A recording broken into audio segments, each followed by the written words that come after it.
Broadcasting from the beautiful Great Lakes state of Michigan, I'm Tom Bartholomew, your host of the Michigan Contractor Show. And I worked in the construction industry for over 25 years. I started on a job site when I was 14, working for my dad on a vinyl siding job. Now I spend all my time running a digital marketing agency where I help contractors and companies in the skilled trade promote their business and reach customers in ways they never thought possible. Again, my name is Tom, and let's get to today's guest. My guest today prides herself on providing the best virtual human resource management consulting services to the unique needs of small businesses across the United States. She holds a BA in Business Administration, an MBA in Strategic Management. I want to welcome to the show today, April Halliburton. Thanks for joining me today, April. Thanks for having me, Tom. Happy talk about it Thursday. Thanks for having me on the show. I truly appreciate you. Oh, well, I appreciate you being on the show today. April, so go ahead and tell us about All for HR Business Solutions. Thank you. So All for HR and Business Solutions is a virtual human resource business partner and consultant. We manage and consult with businesses 2 to 49 employees throughout the country. Our mantra is business can be like a circus. Don't let HR be the elephant in the room. So you can go on our website at www.allforhr.net. You'll see our little Ellie, the HR elephant there, our little mascot. We've been in business for a little over 10 years.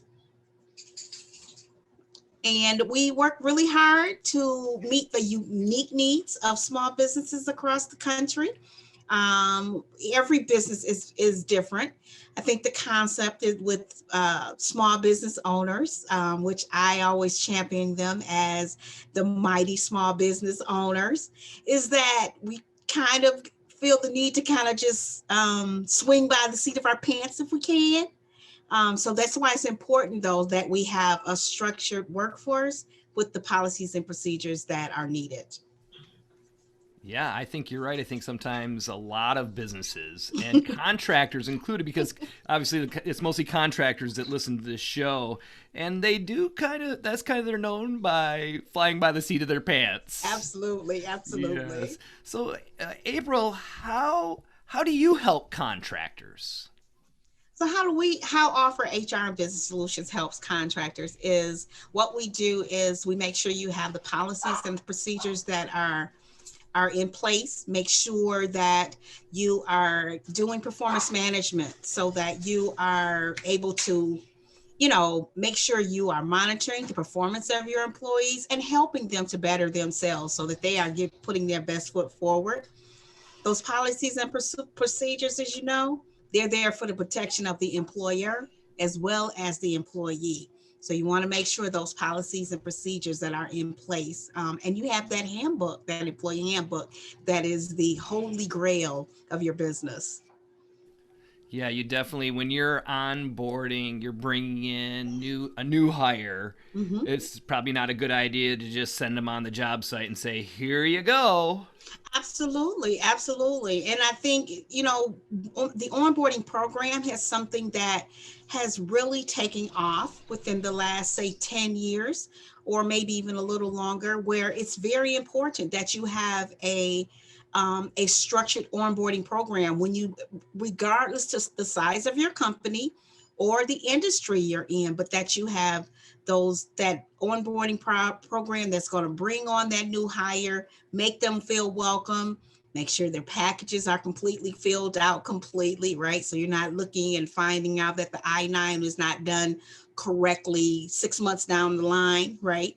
So these are the kinds of things that are so important to retaining great talent. Let them know that they're welcome, put them with a buddy, and make sure that, of course, they have the adequate training to do their best job.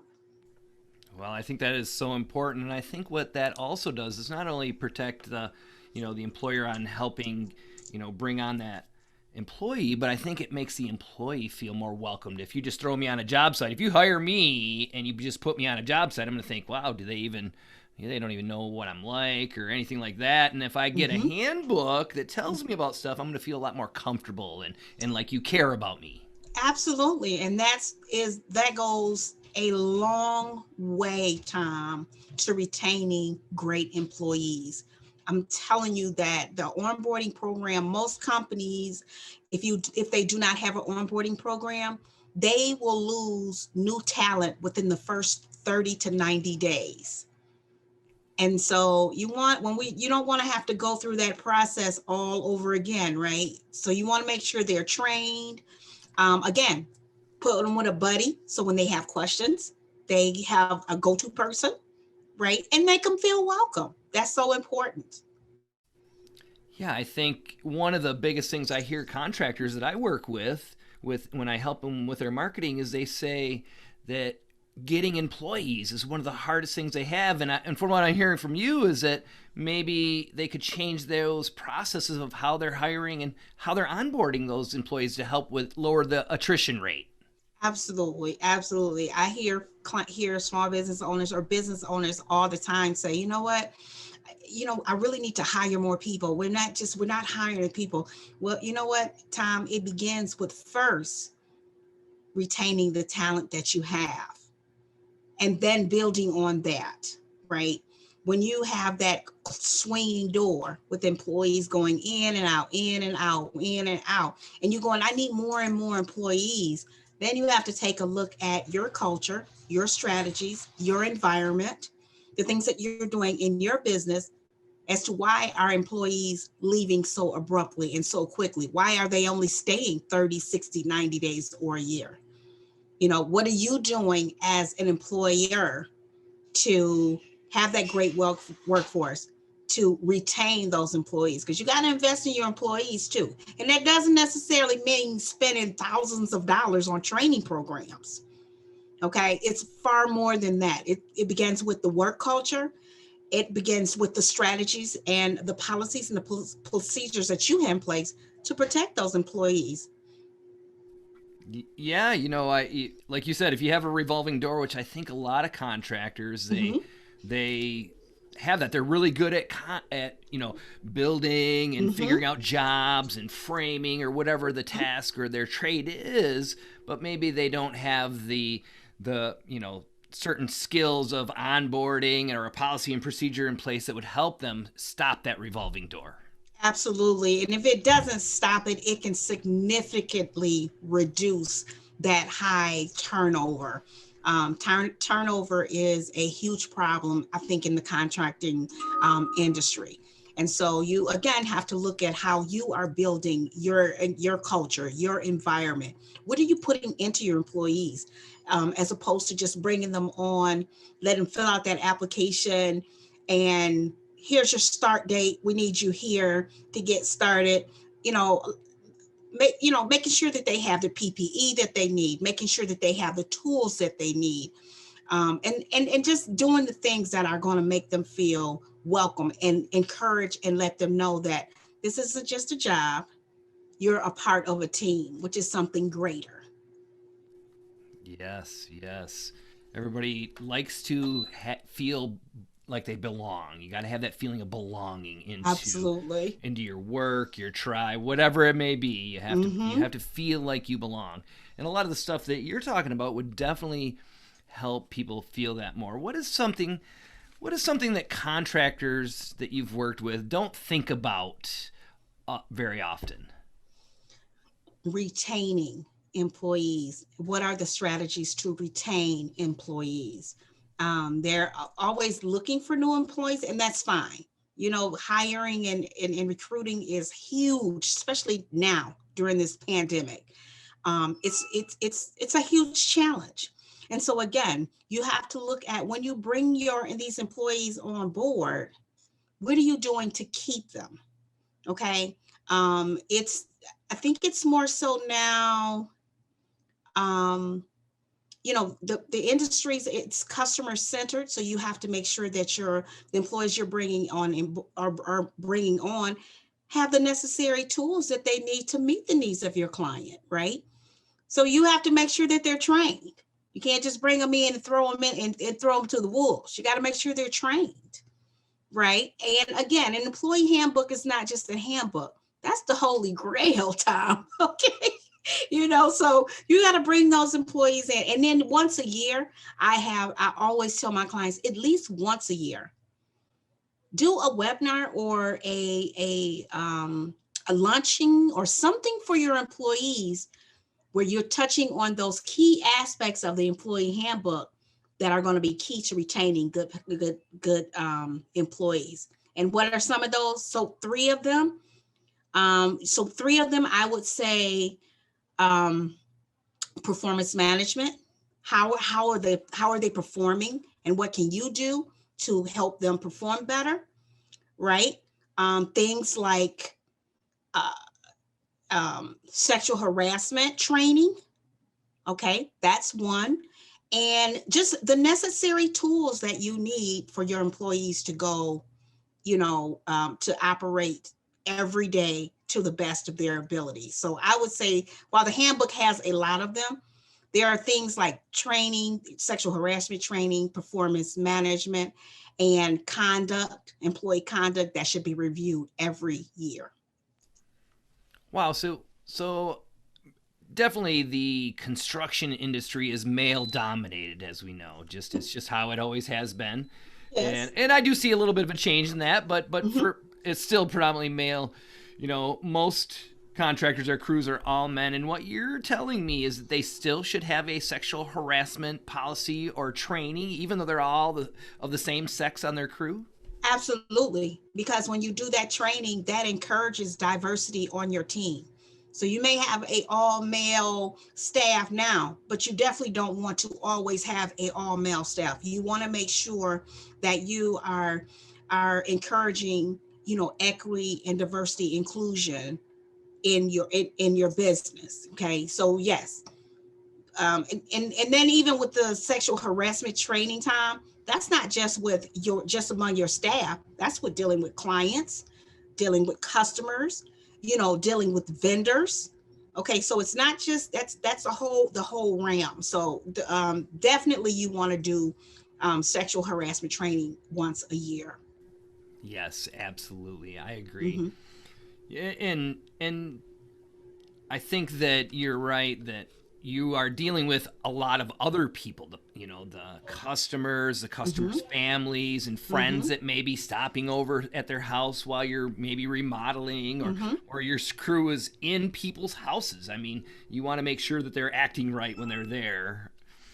Yeah. So that's great information. How big should a company be before they reach out to somebody like you to get a policies and procedures manual or help with their policies and help with this type of training? How big should a company be for that? When you hire your first employee, you should be having policies and procedures in place. Just that very first employee, and we have a SCORE does a wonderful webinar that's hiring your first employee. That's when you want to put those policies and procedures.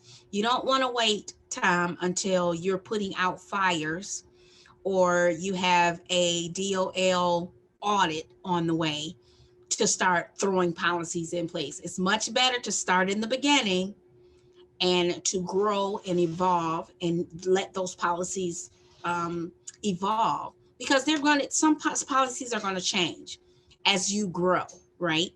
So it's much easier to do that with one employee than for you to throw that in and get that in place with, say, 10 employees, right? Because when you do that onboarding and that new hire presentation for those new employees, that's letting them know that you value them, you value who they are and what they mean to your team. Yes. I mean, again, kind of going to that same thing, you got to make them feel valuable, like they're part of your crew. And I think I like that you want to do it with your first employee. Don't wait till 10. You're probably too late, and you probably hired too many people through that revolving door if you wait that long. Absolutely, Tom. Oh, that's awesome. So I have a question about customers. And when we talked before, you had mentioned something about the differences between internal and external customers. So you mean just that, I have customers, right? Contractors are my customers. I do digital marketing. So you're saying that I have more than just that customer, or a contractor has more than just the homeowner as a customer? Absolutely, absolutely. Every business has internal customers and external customers. And your external customers are your clients. Your internal customers are your employees. Yes, absolutely. So that means that you are not just putting forth a good face for your clients, but you should be doing the same thing for your employees. See, your employee-employer relationship is a give and take, Tom.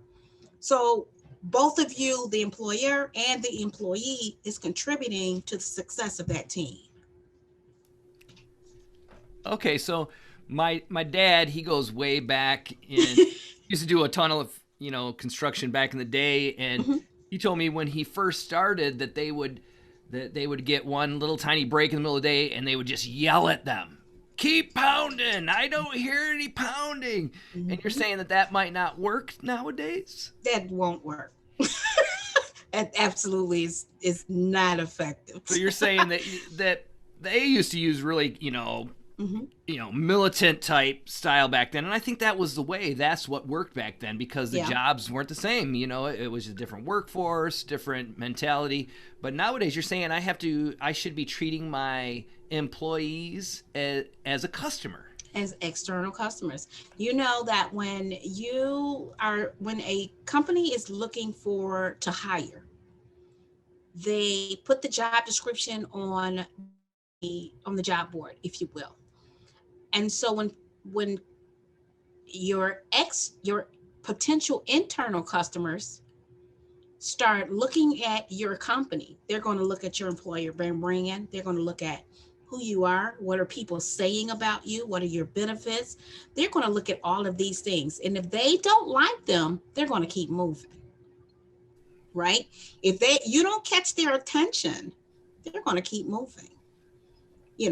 And I always say, the one thing to remember, Tom, is that every person on your team, every team member has something unique and valuable that they're bringing to your team. Every single person has a part. And while two people may be doing the same job, they both are bringing their own individual perspectives to that job. That's what makes this country what it is, the uniqueness. And so you have to value your employees and value what they're bringing to your team. Not just the hammer, not just the computer or the pen, but that personality, that work ethic, those values, those morals, all of those things come into play when you are talking about building a strong, healthy workforce. Yeah.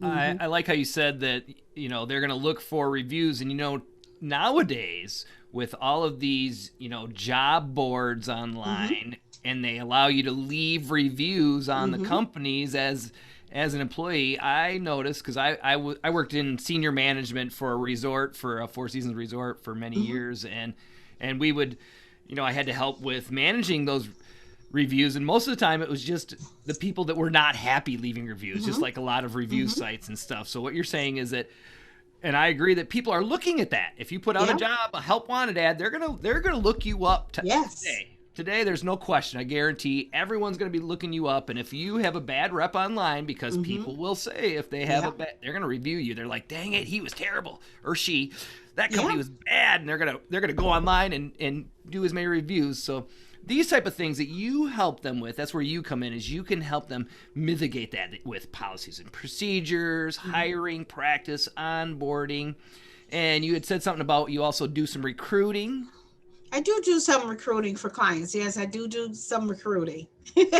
But So, and I understand that's not your main thing. But if right. somebody was on and you were helping them with all this stuff, I mean, it's a whole Yeah. package: policy and procedures, hiring practices. Once you onboarded them as a customer, then you would help with that type of Oh recruiting. yeah, absolutely. Yes. So you definitely, when you are recruiting, you want to make sure you have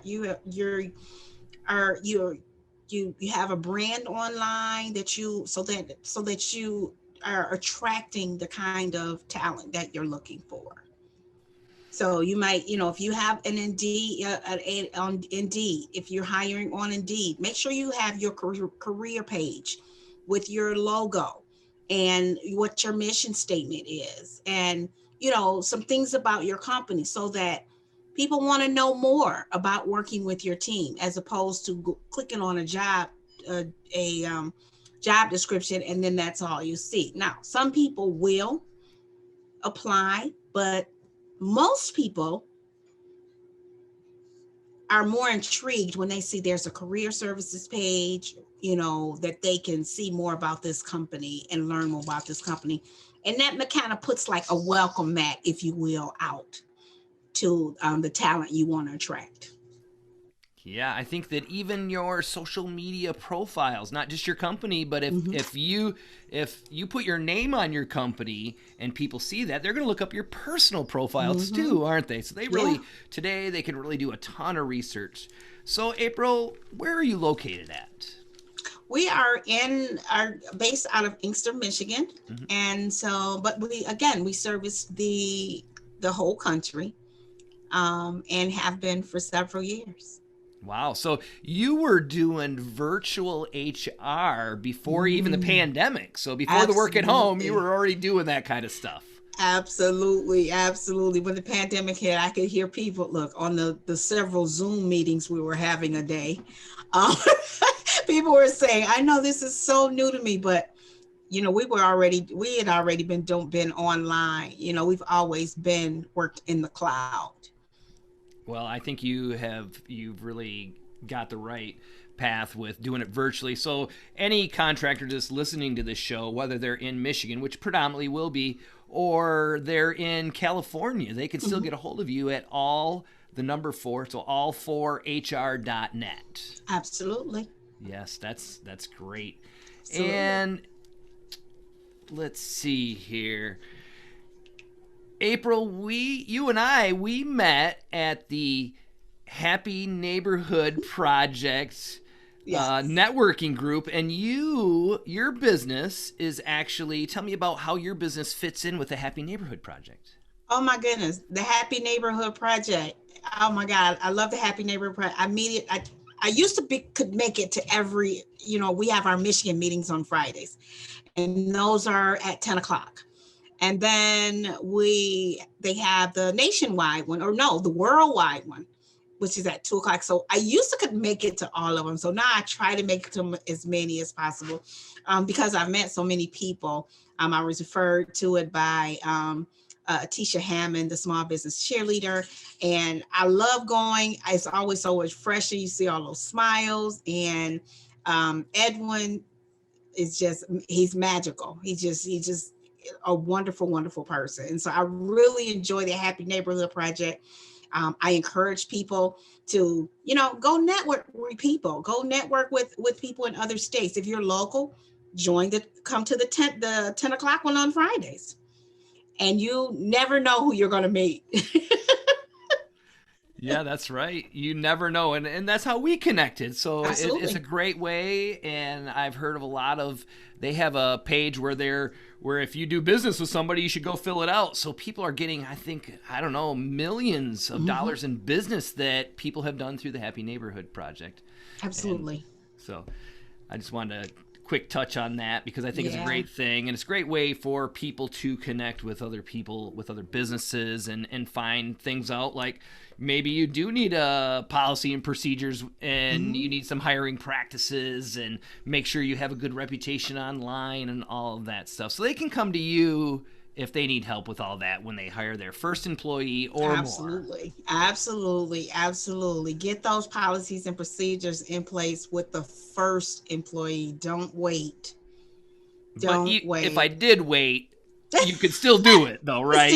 Absolutely, Tom. If they're listening to the show and they have 20 employees and they're like, oh, great, I better get one of those. They could still do it. You could still help them out, no matter how many employees, yes. Oh, absolutely. We work with businesses that are newly formed, as well as employers that are already established. All right. Anything else that you would like to tell the listeners? Tom, is wonderful. Thank you for having me.